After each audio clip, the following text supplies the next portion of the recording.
Xiaomi has sent me two more phones to test out. This time they are mid-range devices, the Redmi Note 12 Pro and the 12 Pro Plus. I'm a filmmaker who uses smartphones, so my review will focus on the cameras.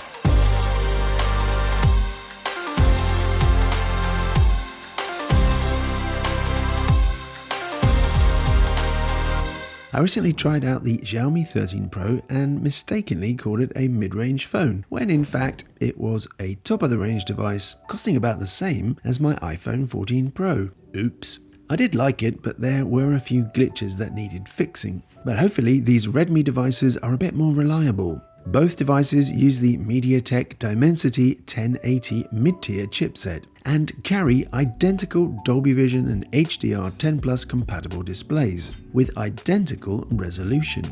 They also have the same GPU and CPU. Both phones are virtually the same generous size, bigger than my iPhone 14 Pro, but the Pro Plus does weigh a little bit more. In terms of memory, the Pro Plus has 256GB, while the Pro has both 128 and 256 GB options. They both have identical batteries installed, but the Plus charges over twice as fast with the 120 watt charger. The Pro Plus also comes with glass front and back, while the back of the Pro is plastic. Now, when it comes to the cameras, the Pro has a 50 megapixel main sensor with a f1.9 aperture, while the Pro has a 200 megapixel main sensor with a faster 1.7 aperture, so we should get a little bit extra bokeh from the Plus. The main camera on both devices allow up to 6 times zoom in video mode and 10 times zoom in photo mode.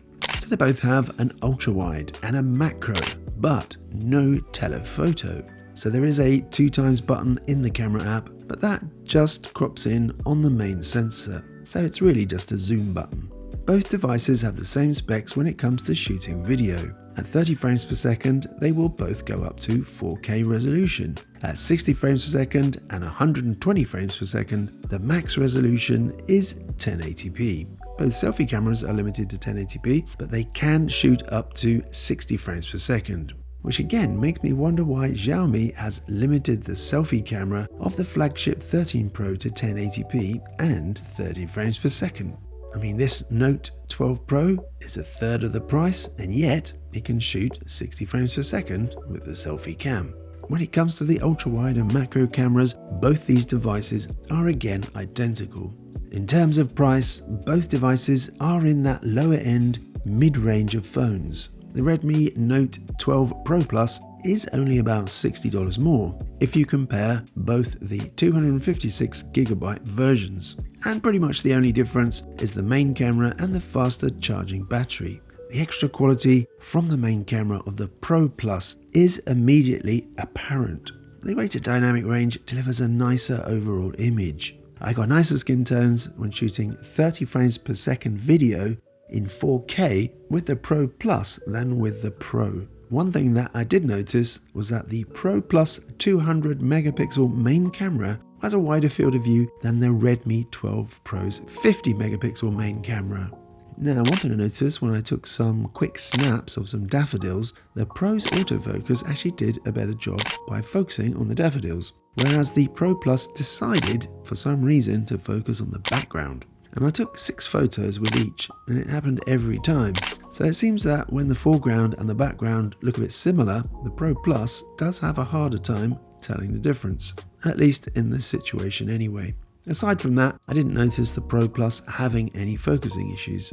So I found myself with both devices standing about a meter away from the camera. The Redmi Note 12 Pro does seem to create redder skin tones and perhaps slightly less natural blurry background. So for comparison, this is my almost 3-year-old Samsung Note 20 Ultra, and with me standing at about the same distance away. So the field of view is actually narrower, but the skin tones and the natural bokeh are still much nicer to my eyes. So I tried some moving shots with the phones mounted to a fold-up smartphone gimbal.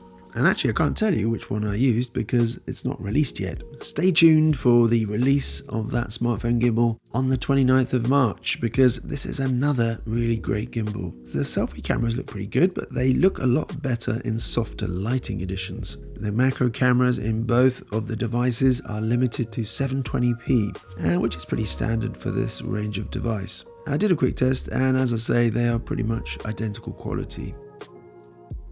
Both devices have Pro mode for video and photos, which allows you to set exposure manually. But with these devices, there's no 8K, no 24 frames per second, and there's no log setting either. When shooting in 4K or 60 frames per second, there's little or no stabilization applied. So if you want your phone to stabilize your footage, then you do need to switch to 1080p and 30 frames per second.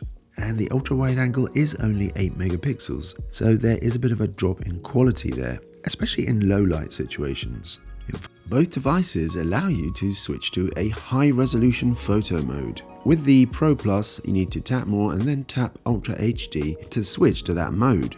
And with the Pro, you do the same, but the button says 50 rather than Ultra HD. When I switched to Ultra HD in the Pro Plus, I noticed a message saying it was now in 50 megapixel mode, while at the side of the screen it said 200 megapixel. And I went, and so I decided to investigate further.